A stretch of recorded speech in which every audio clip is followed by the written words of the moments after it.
Hello anh em, Mi Game tôi đã quay trở lại rồi đây. Chuyện kinh dị luôn là một món ăn tinh thần để hấp dẫn dành cho mọi người. Dù nó đem lại một thứ cảm xúc không được thoải mái cho lắm, nhưng chính cái cảm giác đáng sợ đó nó lại khiến cho con người ta phấn khích và ngày càng thích nghe những thứ kinh dị nhiều hơn. Ở cái thời buổi mọi thứ đều nhanh như tốc độ ánh sáng thì con người ta không còn quá nhiều thời gian để nghe những câu chuyện kinh dị dài. Từ đó thể loại kinh dị ngắn được lên ngôi và nó vẫn có sức hút mãnh liệt không kém gì những câu chuyện dài hấp dẫn. Thậm chí, những câu chuyện ngắn còn phần gây nghiện hơn những câu chuyện dài vì sở hữu nhịp độ chuyện đủ nhanh, dễ dàng đưa con người ta vào cảm giác lo sợ một cách nhanh chóng. Cơ mà không phải ai cũng có điều kiện để nghe chuyện hay đọc truyện ngắn kinh dị. Vậy tại sao chúng ta không tìm đến một hình thức trải nghiệm sự kinh dị khác đã và đang làm mưa làm gió hàng chục năm nay nhỉ? Đó chính là game kinh dị. Hôm nay, tôi sẽ kể cho anh em nghe một con game có khá nhiều những mẩu chuyện kinh dị hấp dẫn tựa game Short Creepy Stories. Để câu chuyện ngày hôm nay thêm tăng phần hấp dẫn, anh em hãy chuẩn bị sẵn đồ uống thức ăn để tăng cao phần trải nghiệm nhé. Anh em nào không có đồ ăn thức uống thì ấn vào cái nút đăng ký Mi Game tôi ship qua cho. Ấn xong rồi thì vào với nội dung chính ngày hôm nay nào.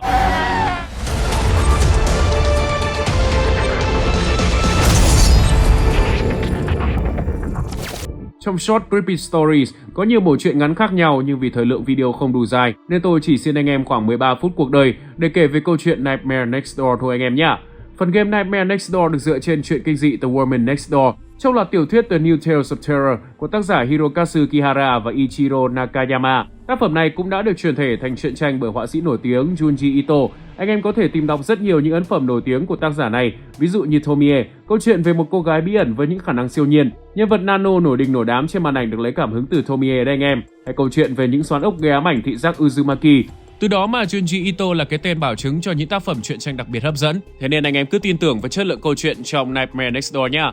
Trong Nightmare Next Door, anh em sẽ vào vai một cô sinh viên từ dưới tỉnh lên thành phố để học tập và làm việc. Cơ mà khi cô chuẩn bị ngồi vào bàn để học thì như định mệnh sắp đặt, tiếng ồn từ trên gác là lý do khiến cô tạm ngừng việc học lại. Để rồi từ đó cô bị cuốn vào một câu chuyện kỳ dị tại khu nhà trọ. Vậy thì chuyện quái gì đã xảy ra mà khiến cho cô sinh viên tội nghiệp của chúng ta phải ngừng việc học lại? Giờ cùng đến với câu chuyện kinh dị đầu tiên của series Short Creepy Stories của Mi Game nào. Khi ông mặt trời thức dậy, cô sinh viên cũng mở mắt và quyết định ngồi vào bàn để học bài. Có lẽ cô chuẩn bị bước vào kỳ thi quan trọng nên mới chăm chỉ đến thế. Nhưng mọi chuyện nào được như ý muốn. Ôi định mệnh, mình không thể nào học nổi với tiếng ồn này. Mình phải cho khứa này biết điều hơn mới được. Nói xong, cô sinh viên quyết định đi lên tầng trên để phản ánh về tiếng ồn, thứ đang ngăn cản con đường học vấn của cô. Ê, cô muốn gì? Anh vặn nhỏ loa được không? Nó ồn vơ lơ ra, bộ anh bị điếc hay gì vậy? Ý cô đang nói tiếng động trong nhà tôi hả? Đúng rồi đấy, anh đang làm ảnh hưởng toàn bộ khu này đấy. Này, cô là đứa duy nhất phàn nàn về việc này đấy. Sao mà căng thẳng thế em gái? Nếu xung quanh đây phản ánh về tiếng ồn thì tôi sẽ suy nghĩ về việc vặn nhỏ tiếng lại. Đợi đó tôi sẽ đi hỏi mọi người. Có thể thấy gã hàng xóm này khá là hách dịch, đúng là tên hàng xóm ồn ào, đã thế lại còn vô duyên, vô lý và vô học. Nếu để ý xung quanh, chúng ta có thể thấy những lon nước ngọt được hắn ta vứt một cách bừa bãi, chứng tỏ tên hàng xóm này là kẻ thô lỗ và khá vô công dỗi nghề. Đáng lý ra giờ này hắn ta phải đi học, làm việc gì đó, nhưng không, hắn ta chọn cách ngồi ở nhà và chơi Roblox trên PS4.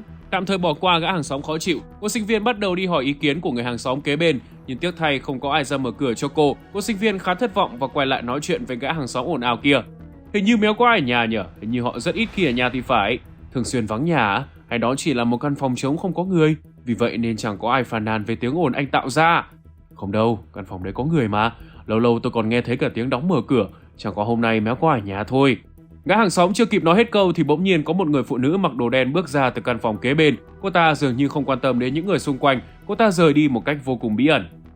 Cô ta có trong nhà kìa, trông kỳ dị vãi chưởng. Đây là lần đầu tiên tôi thấy cô ta đấy. Sao cô ta lại mặc full đồ đen nhỉ? Có chuyện gì thế? Làm ơn ra chỗ khác cãi nhau dùm tôi được không? Xin lỗi cô, tôi có thể hỏi cô vài điều được không? Tôi ở tầng dưới, tiếng ồn ở căn hộ kế bên có làm phiền cô không? Có một chút, nhưng phòng tôi có cách âm, cô nên hỏi phòng kế bên đấy. Cô ấy vừa đi rồi. Vậy không còn ai khác để hỏi hả? Ý cô là sao? Tôi chắc chắn còn người phụ nữ khác sống ở đây, một nhóm người vô cùng kỳ lạ. Tất cả bọn họ đều trông khác nhau, nhưng ai cũng mặc đồ full cây đen và trong số họ chẳng ai nói bất cứ câu nào, kể cả việc nói xin chào. Họ không hề thân thiện chút nào. Đó là tất cả những gì tôi biết. Giờ tôi phải làm việc tiếp đây. Chúc một ngày tốt lành. Cảm ơn cô, chúc cô một ngày tốt lành. Thế là chẳng có một ai đứng về phía cô sinh viên để phản ánh về tiếng ồn phát ra từ gã hàng xóm đáng ghét, nên cô đành phải quay trở lại phòng để tiếp tục việc học còn đang dang dở của mình. Nhưng khi quay trở lại phòng thì cô sinh viên phát hiện đang có người đột nhập vào phòng của cô. Kẻ đó mặc bộ đồ màu đen và hành động vô cùng khả nghi. Ê, khứa nào đây? Trời ơi, đồ đạc của mình bị bới hết ra rồi. Đáng lẽ ra mình phải đóng cửa phòng mới đúng, mình chủ quan quá. Tên lạ mặt hành động quá nhanh nên cô sinh viên không thể nhìn rõ mặt. Tuy nhiên dựa vào hình dáng của kẻ đột nhập thì thấy hắn ta rất giống với người phụ nữ sống ở tầng trên. Mặc dù vậy, đồ đạc trong phòng cô dường như không mất bất cứ món nào, chẳng qua là cô phải tốn thời gian để sắp xếp lại mọi thứ mà thôi. Trong cái rủi lại có cái may, khi cô dọn phòng xong thì cũng là lúc tiếng ồn từ tầng trên biến mất. Thế là cô sinh viên có thể an tâm bước tiếp trên con đường học vấn của bản thân. Cô đã dành gần như cả ngày để học, đến khi trời tối thì cô mới ngừng việc học lại. Khi cô vừa quay đầu lại thì phát hiện có một người phụ nữ kỳ lạ đang nhìn chằm chằm vào cô. Khi bị phát hiện thì người phụ nữ này đã quay đầu bỏ đi. Tạm thời bỏ qua mọi sự hoài nghi, cô vẫn ra ngoài để mua nước. Bên cạnh chiếc máy bán nước tự động, cô sinh viên phát hiện gã hàng xóm thua lỗ đang ngồi gục tại đây. Đây có phải là thằng Khứa sống ở tầng trên không nhỉ? Ê, anh làm gì ở đây vậy? Khát nước à?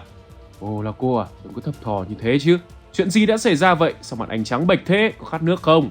Tôi không khát nước, tôi có thể hỏi cô vài chuyện không? Hỏi đi. Mấy bà già sống kế bên phòng tôi ấy, có chuyện quái gì với họ vậy?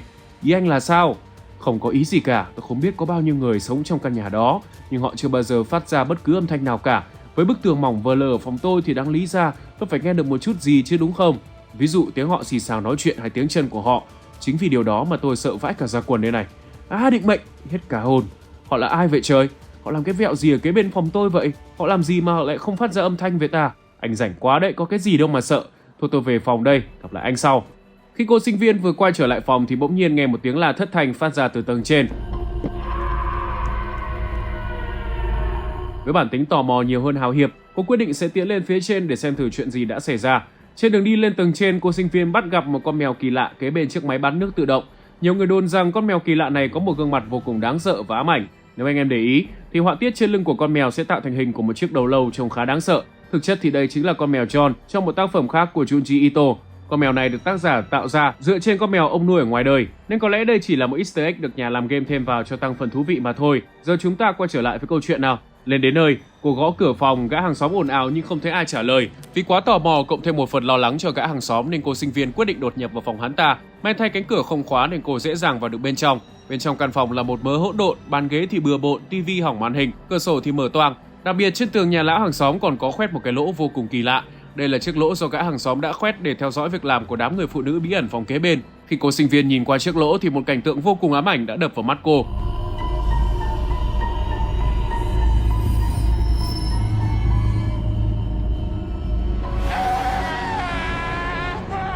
Cánh tay của người phụ nữ thò qua chiếc lỗ như muốn vồ lấy cô sinh viên. Ôi đờ mờ, méo hồn dỗ ông giáo ơi, bà ta là cái vẹo gì vậy? Tay chân kinh vãi chưởng. Thế quái nào mà nó dài ra được hay vậy? Bà ta ăn trái cao su à? Hay là toàn bộ những người phụ nữ ở phòng kế bên chỉ là một người? Bà ta đi đâu rồi ta? Chưa kịp hoàn hồn thì bất thình lình, cô sinh viên phát hiện bà ta đang ở phía bên ngoài cửa sổ. Đến đây thì game sẽ có hai cái kết khác nhau. Nếu để người phụ nữ gớm ghiếc kia bắt được thì cô sinh viên sẽ bị sát hại. Một tháng sau người ta mới phát hiện ra xác của cô. Sau khi điều tra thì cảnh sát kết luận chính người phụ nữ tầng trên đã ra tay với cô. Sau đó bà ta đã tẩu thoát. Nếu cô kịp thời trốn về phòng, cô sẽ tạm thời thoát khỏi sự truy đuổi của người phụ nữ. Nhưng vấn đề nghiêm trọng là cô ta vẫn không rời đi mà tiếp tục ở lại khu nhà trọ. Thế nên nếu muốn sống sót thì cô sinh viên phải dọn đi nơi khác càng nhanh càng tốt. Câu chuyện của Nightmare Next Door khá là ngắn và đơn giản, tuy nhiên tôi tin chắc rằng nhiều anh em xem đến đây sẽ tồn đọng trong đầu rất nhiều câu hỏi về các chi tiết trong game, đặc biệt là về người phụ nữ bí ẩn kia. Giờ cùng tôi đi tìm hiểu xem người phụ nữ ấy là thứ gì và ý nghĩa thực sự mà câu chuyện này truyền tải nha. Để có thể hiểu rõ hơn về người phụ nữ kỳ lạ kia thì chúng ta sẽ phải tìm hiểu qua tác phẩm The Woman Next Door của Junji Ito. Về cơ bản thì con game Nightmare Next Door có câu chuyện giống tới 99% so với tác phẩm gốc. Ở trong truyện, chúng ta biết được rằng nhiều người phụ nữ sống tại khu trọ đều cho rằng căn phòng của người phụ nữ bí ẩn có tới 3 người. Trông họ giống hệt nhau nên người ta tưởng nhầm thành 3 chị em, nhưng thực chất không phải vậy. Chỉ có duy nhất một người phụ nữ mà thôi. Vì khả năng thay đổi chiều cao của mình nên người phụ nữ đã khiến cho người xung quanh tưởng rằng có 3 người phụ nữ khác nhau sống tại căn phòng đó. Lý do mà người phụ nữ này có thể kéo dài tứ chi của mình là vì tay chân của cô ta được làm từ những thanh kim loại, không phải ăn trái cao su đâu anh em nha. Những thanh kim loại này có thể thay đổi được chiều dài nhờ vào những con vít được gắn ở trên đó. Chỉ cần tháo những con vít này ra thì người phụ nữ có thể dễ dàng biến đổi tay chân của mình một cách thỏa thích. Lý do vì sao người phụ nữ ấy lại gắn những thanh kim loại lên cơ thể của mình để thay thế cho chân tay thì không được tác giả giải thích. Nếu anh em nào có đọc truyện của Junji Ito nhiều sẽ biết, tác giả này luôn có những ý tưởng và góc nhìn rất chi là dị biệt, nên người phụ nữ này đơn giản chỉ là một trong những sáng tạo dị biệt ấy của Junji Ito mà thôi. Còn nếu vẫn chưa thấy thỏa mãn với luận điểm trên thì tôi sẽ cho anh em biết một vài dòng giả thuyết có tầm hương đồng cỏ nội của tôi về người phụ nữ bí ẩn ấy. Tôi đoán rằng bà ta gặp một biến cố gì đó trong cuộc sống, chính biến cố ấy đã cướp mất đi tay chân của bà ta, khiến bà ta trở thành fan của đội thể thao điện tử áo đỏ nào đó. Không cam chịu số phận trong hàng, bà ta quyết định nâng cấp bản thân bằng cách dùng những thanh sắt nối lại với nhau để tạo thành bộ tay chân mới. Vì không muốn mọi người phát hiện ra bí mật này nên bà ta quyết định mặc luôn set đồ màu đen, phần khác là để hồi tưởng lại hào quang rực rỡ nhiều năm về trước. Cái này tôi đùa đấy. Tóm lại thì riêng bản thân người phụ nữ bí ẩn, mỗi người sẽ có một cái nhìn khác nhau về nhân vật này. Đây chính là cái hay trong cách kể chuyện của Junji Ito. Theo anh em thì tại sao bà ta lại gắn các thanh kim loại lên người? Để lại ý kiến dưới phần bình luận cho tôi biết nha. Tiếp đến là về gã hàng xóm hách dịch thô lỗ. Ở trong game dường như lão ta bị xử đẹp bởi người phụ nữ rồi thì phải. Bởi vì trước khi lên phòng lão ta để kiểm tra thì cô sinh viên đã nghe thấy vô tiếng hét thất thanh.